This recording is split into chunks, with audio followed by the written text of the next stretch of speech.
This is Mr.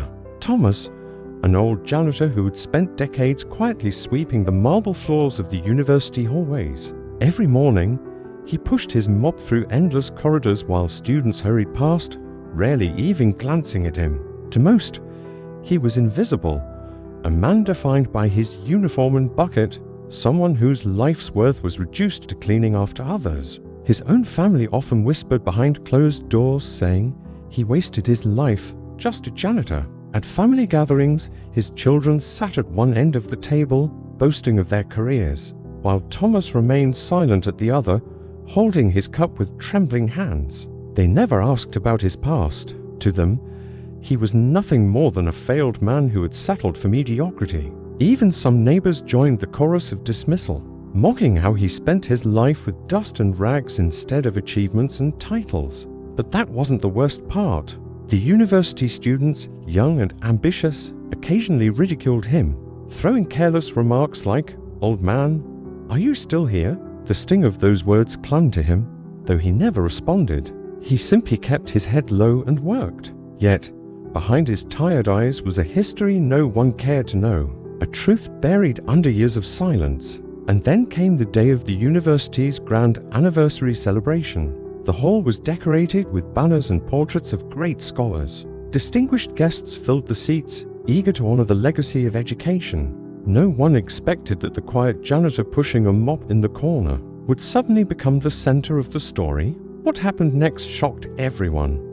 Have you ever misjudged someone, only to be left speechless when the truth was revealed? The morning of the celebration broke with a crisp autumn air. The university grounds shimmered under the golden light, leaves crunching softly beneath hurried footsteps as alumni, professors, and students made their way to the grand hall. Inside, chandeliers glowed warmly, reflecting against polished wooden floors. The scent of fresh varnish mixed with faint traces of old books, drifting in from the library next door. On the stage, velvet curtains framed the podium where dignitaries would speak.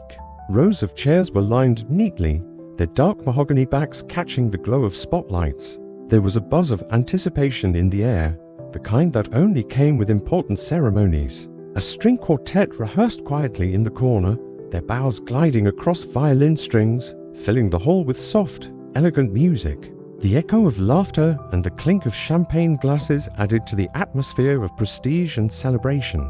Amid this grandeur, Thomas stood almost hidden in the shadows at the far end of the hall.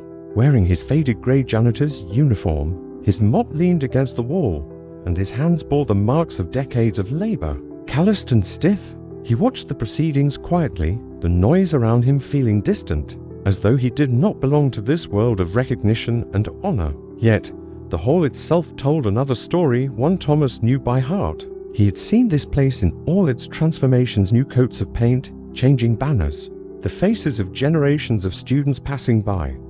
He had walked through every corridor, unlocked every door, swept every corner. But while others saw only a man with a broom, Thomas carried the weight of knowledge that once filled these walls in ways few could imagine.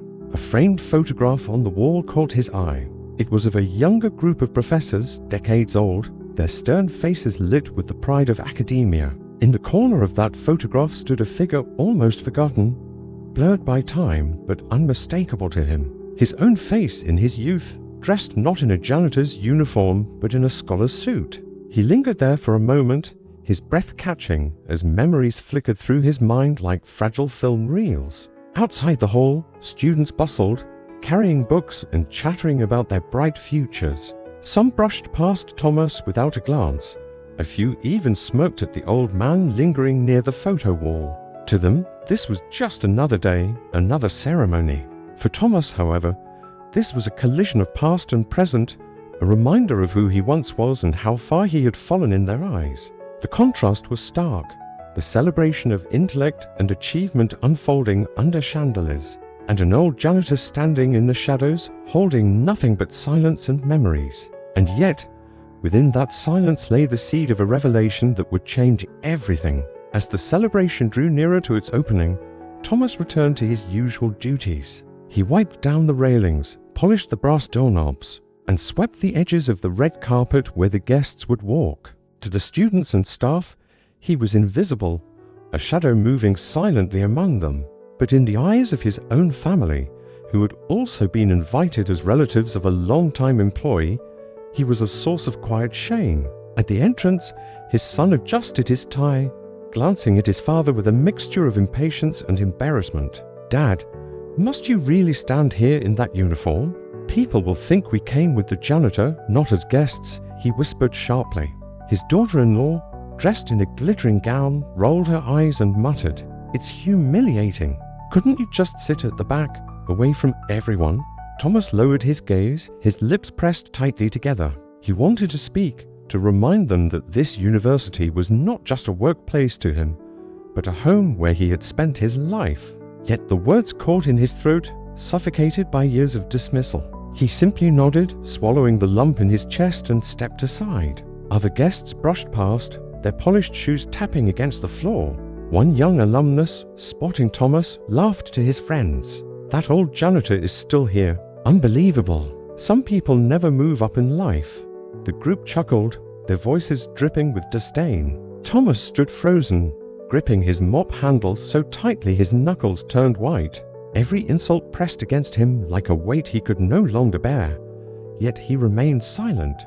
Even among the staff, there was little kindness. A junior clerk scolded him for leaving a small streak on the floor, as though his work was unworthy of the grandeur of the event. "Do it properly, old man. We can't have the university's anniversary ruined by a sloppy janitor." Each word cut deep, reminding him of how far he had fallen in their eyes. Once, he had been the one to lecture in these halls, to command respect with knowledge and insight. Now, he was reduced to silence, bent over with a mop. In the corner of the hall, his grandson tugged at his mother's sleeve. "Why does Grandpa always clean? Didn't he ever do anything else?" The question, innocent yet piercing, made Thomas' heart ache. His son quickly hushed the boy and replied coldly, "No, he's always been just a janitor. That's all."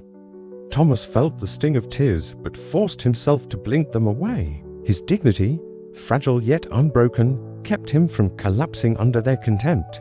He stood quietly in the shadows, the sounds of music and laughter echoing through the hall, as though the world had already judged and sentenced him. What no one knew, what no one cared to ask, was the truth that lingered in his past, a truth that would not remain buried much longer. That night, after the rehearsal for the anniversary event, Thomas returned to his small apartment just off campus. The dim light of a single lamp flickered against stacks of old books. Piled high on his desk, their spines were cracked, pages yellowed with age, yet they were treasures he had never abandoned. Among them were journals filled with his handwriting, notes of research long forgotten, and manuscripts that bore his name on the first page. Once, he had been more than a janitor. Decades earlier, Thomas had stood at the very podium now reserved for celebrated professors. He had worn the black robes of academia, his voice steady as he lectured young minds about philosophy and literature. His students had admired him, some even calling him a mentor who changed their lives. And yet, circumstances beyond his control had stripped it all away. There had been a conflict with the administration, a bitter rivalry with a senior professor who envied his brilliance. In those days, Thomas had challenged old traditions, introducing new ways of thinking, new interpretations of classic texts. His papers gained attention, some even cited internationally. But instead of recognition, he was met with resistance. His adversary accused him of arrogance, questioned his methods, and when a political shift shook the university, Thomas was quietly pushed out. With no one willing to defend him, he lost his position. His titles vanished. His name was erased from the faculty list, as though he had never existed in the world of scholarship. And in order to survive, to remain close to the institution he loved, he accepted the only work they offered, janitorial duties. For years he endured it, sweeping the same corridors he once walked as a professor. He cleaned classrooms where he had once lectured, dusted off bookshelves that still held his own research volumes no student realized had been written by the man mopping the floors. His family never knew the full truth. When he returned home late at night, exhausted and silent, they assumed he had failed in life, settling for the lowest form of labor. His children grew up hearing others whisper that their father was just a janitor. and they came to believe it. They never asked, never cared to know the sacrifices he had made, or the passion for knowledge he had carried like a flame in his chest. Each dismissal, each insult, each glance of pity from strangers added another layer to the wall of injustice that surrounded him. And yet Thomas never lashed out. He carried his silence with dignity, letting the world believe what it wanted. But the past had not forgotten him. Among his old papers lay a manuscript once praised by leading scholars, a work still referenced in academic circles, though few remembered the name of its original author. In the quiet of his apartment, Thomas would sometimes open the pages, tracing his faded signature with trembling fingers. He knew the truth of who he had been, and soon, so would everyone else. The day of the anniversary arrived. The university hall was alive with brilliance. Chandeliers glowing, the stage dressed in velvet and gold. Distinguished guests filled the seats, and a hush fell over the audience as the ceremony began. One after another, prominent figures took the stage, speaking of the university's legacy, its proud history, and the scholars who had shaped it. Thomas stood at the side, barely noticed, holding his mop as though it were part of him. He kept his head lowered, but inside, his heart pounded. This day would not end the way his children, his neighbors, or those mocking students expected. For within the university's archives, tucked deep in forgotten shelves, a fragment of his past had been rediscovered. It began with a young lecturer, a historian named Clara, who had spent months preparing for this anniversary. While combing through dusty records and old faculty lists, she had come across manuscripts with a familiar name, Thomas Whitaker. At first, she thought it a coincidence, but as she compared the handwriting to notes still archived, she realized it was the same man. The quiet janitor she saw daily polishing floors. Clara had been stunned. The papers bore his insights on literature and philosophy, his theories about human dignity and the power of education. Some of those very works had been cited for years, their origins blurred by time, but now she held undeniable proof. Out of respect, she had shared her discovery with the university board. At first, they hesitated. Acknowledging him now would mean admitting decades of neglect, but the truth was undeniable and the weight of it pressed upon them, and so, for the first time in years, Thomas's name appeared in the official program. Tucked discreetly near the end of the ceremony was an item no one expected: special recognition, Professor Thomas Whitaker. Thomas himself did not know. No one had told him directly. To him, this was just another day of work, another evening where his family would remind him of what he was not. But when Clara approached him gently before the event, her words pierced his silence. "Mr. Whitaker," she said softly, her voice trembling with awe.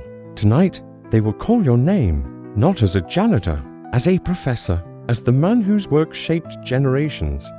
For the first time in decades, Thomas looked up, truly looked into someone's eyes without shame. There was disbelief, a flicker of hope, and then a long breath that seemed to release years of weight. He nodded slowly, clutching the mop handle like a staff of memory, his lips forming words he had not spoken in years. "It is time," he whispered.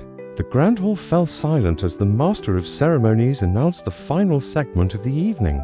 Guests leaned forward, expecting the usual acknowledgements, the routine words of gratitude. But then came a name no one anticipated. Tonight, we honor a man who has walked these halls for decades, a man whose contributions, though forgotten by many, have shaped the very foundation of our academic legacy. Please welcome Professor Thomas Whitaker. The words echoed across the hall like a thunderclap. Heads turned, whispers rippled through the crowd. "Professor Thomas?" Eyes darted toward the corner where the janitor stood, mop still in hand, his worn uniform glowing under the stage lights. His children froze in their seats, mouths open in disbelief. His grandson stared wide-eyed, as though seeing him for the very first time. Slowly, Thomas stepped forward, every movement heavy with the weight of years.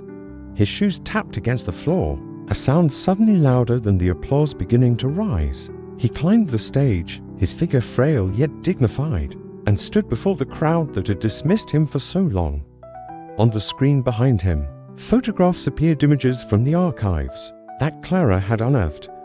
there he was, decades younger, standing proudly in academic robes, delivering lectures to captivated students. Pages of his published research flashed one by one, titles that had influenced scholars worldwide. His name, long erased from memory, now shown boldly in letters too large to ignore. Thomas Whittaker. Gasps filled the hall. Professors in attendance shifted uncomfortably, realizing they had walked past him countless times without knowing. Students who had once mocked him now looked down at their shoes, ashamed. Even his own children sat rigid, pale with shock, their arrogance stripped away in an instant. The university chancellor stepped forward, holding a velvet-bound folder. "Mr. Whittaker," his voice rang solemnly, "your work has stood the test of time. Your theories have inspired generations. Though forgotten unjustly, history has not erased your name. Tonight, we correct that wrong. It is our honor to bestow upon you the title of Professor Emeritus, and to present you with this honorary degree." Thunderous applause erupted. The hall rose to its feet, a standing ovation that seemed to shake the very walls.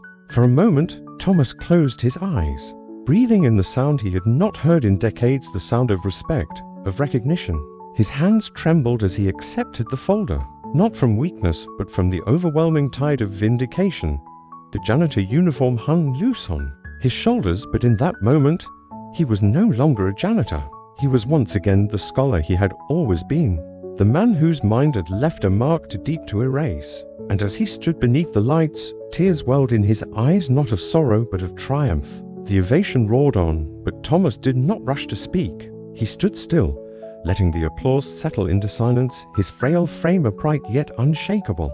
When at last he raised his hand, the hall quieted. His voice, though aged and softened by years of silence, carried a gravity that no microphone could diminish. "For decades," he began, "I have walked these corridors in silence. Many of you saw me as a man with a mop, a shadow who swept away your dust. But once, I stood here as a teacher, as a thinker, as someone who believed knowledge could change lives. Time and envy buried that truth, yet truth," he paused, his eyes steady as they swept across the hall, "outlives lies." A murmur rippled through the audience, the weight of his words striking deeper than any lecture could. His son, red-faced, lowered his head, unable to meet his father's gaze. His daughter-in-law fidgeted with her jewelry, her arrogance melting into shame. The young alumnus who had mocked him earlier now looked crushed, his laughter silenced forever. Thomas lifted the honorary degree high, his trembling hands firm with pride. "Age is not weakness," he declared, "but wisdom. And dignity is not lost by labor, but by forgetting who we are." The crowd erupted again, louder, fiercer, as though the hall itself wanted to make amends for years of neglect. The professors who had once dismissed him stood to their feet, some even bowing their heads in respect. Clara, the young lecturer who had unearthed his past, wept openly, her eyes shining with pride. Thomas did not gloat. There was no anger in his tone, no bitterness. In his words, his revenge was not loud, but it was devastating. He did not need to point fingers. His very existence, revealed in truth, was enough to silence those who had doubted him. His children, humiliated, sat in silence, and though Thomas did not look at them directly, the message was clear. He had lived with dignity, while they had lived in ignorance. Tonight, the balance was restored. For the first time in decades, he stood not as a janitor to be pitied, but as a professor to be honored. When the ceremony ended, the hall remained heavy with silence, the kind of silence that lingers after truth has shattered illusions. People avoided meeting each other's eyes, still stunned by the revelation that the man they had passed daily with indifference had been a mind far greater than they imagined. Thomas stepped down from the stage, moving slowly but with a dignity that seemed to lift his frail frame higher than before. Students who once mocked him now parted like waves, their faces red with regret. A few whispered apologies, others lowered their heads, unable to speak at all. The air felt charged with respect, as though every corner of the hall now bowed before him. His family remained seated, paralyzed by shame. His son reached out hesitantly, but Thomas did not stop, did not need their validation anymore. For once, they understood that the man they had dismissed their whole lives carried a greatness that required no defense. His grandson, however, broke free from his mother's grasp and ran to him. "Grandpa, you were a professor?" he asked with wide, innocent eyes. Thomas smiled faintly, resting his hand on the boy's shoulder. "I still am," he whispered, and in that moment, it was not a boast but a truth that transcended time. The rest of the evening passed like a blur. Guests spoke in hushed tones, some wiping tears, others contemplating the arrogance with which they had judged him. Clara approached, bowing her head with reverence. "You've given us all a lesson greater than any book," she said. Thomas left the hall under the cool night sky, the applause still echoing in his ears. For once, he did not walk with his head lowered. He walked as a man restored, as proof that wisdom cannot be erased by time, nor dignity swept away by years of silence. And as the doors of the university closed behind him, one final truth remained etched. In the minds of all who had witnessed it, respect is not about titles or uniforms, but about the life lived and the truths endured. Age is not the end of worth, Thomas had said, and those words would outlive the night, carried into the hearts of all who heard them. If this story moved you, if you believe that truth always finds its way back to the light, then let this be your reminder. Never judge a person by what you see on the surface. Behind every face, behind every silent figure, there may be a history of sacrifice, brilliance, and dignity that the world has overlooked. If you believe wisdom outlives arrogance, and that age is not weakness but strength, then share this story with others. Let it remind families, friends, and communities to look deeper, to respect those who came before us, and to never underestimate the quiet ones. Like, share, and subscribe for more powerful stories like this. Join us as we continue to uncover the hidden truths, the family secrets, and the dramatic twists that reveal just how extraordinary ordinary lives can truly be.